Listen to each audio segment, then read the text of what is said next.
Welcome to stock analysis stock futures. நம்முடைய சேனல்ல Nifty 50, bank Nifty, சென்செக்ஸோட லெவல்ஸ் அண்ட் வேல்யூஸை போஸ்ட் மார்க்கெட் ரிப்போர்ட்ல அப்டேட் பண்றோம். பேங்க் நிஃப்டியோட லெவல்ஸ் அண்ட் வேல்யூஸை லைவ் மார்க்கெட்லயே அப்டேட் பண்றோம். நம்ம சேனலை இப்போ தான் நீங்க ஃபர்ஸ்ட் டைம் பாக்குறீங்கன்னா வீடியோ ஸ்கிப் பண்ணாம பாருங்க. I am not SEBI registered person. This video content only for education பர்பஸ்க்காக மட்டும் தான். வாங்க வீடியோவில் போகலாம். நம்ம வெள்ளிக்கிழமை பங்குச்சந்தையோட முடிவு வந்து 56,089. இதை பொறுத்து புல்ஸோட பிரைமரி ரெசிஸ்டன்ட் வந்து 56,132, பேஸோட பிரைமரி சப்போர்ட் வந்து 56,062 பேசியிருந்தோம். வெள்ளிக்கிழமை இன்று பங்கு சந்தையோட துவக்கம் வந்து 56,162. இது வந்து பிரைமரி ரெசிஸ்டன்ட் மேலதான் பங்கு சந்தை துவக்கப்பட்டது. அதாவது பாசிட்டிவ் ஓப்பனிங் தான். துவக்கம் கிடைச்ச உடனே காலையில் வந்து காலையோட இலக்கு 1 56,462 என்ற நிலையை அடைகிறாங்க.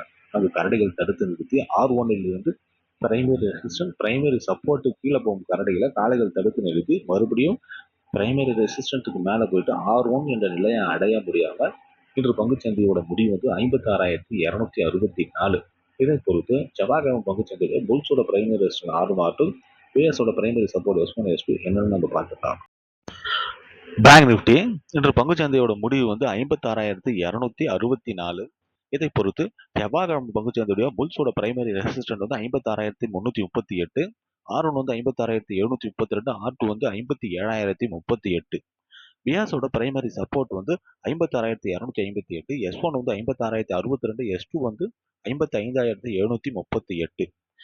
பங்குச்சந்தை பகுப்பாய்வில் கூறப்படும் கருத்துக்கள் நிலை மதிப்புகள் உங்களுக்கு பிடித்திருந்தால் லைக், ஷேர், சப்ஸ்கிரைப் பண்ணுங்க. உங்கள் கருத்துக்களை கமெண்ட் பாக்ஸில் தெரிவிக்கவும். நன்றி.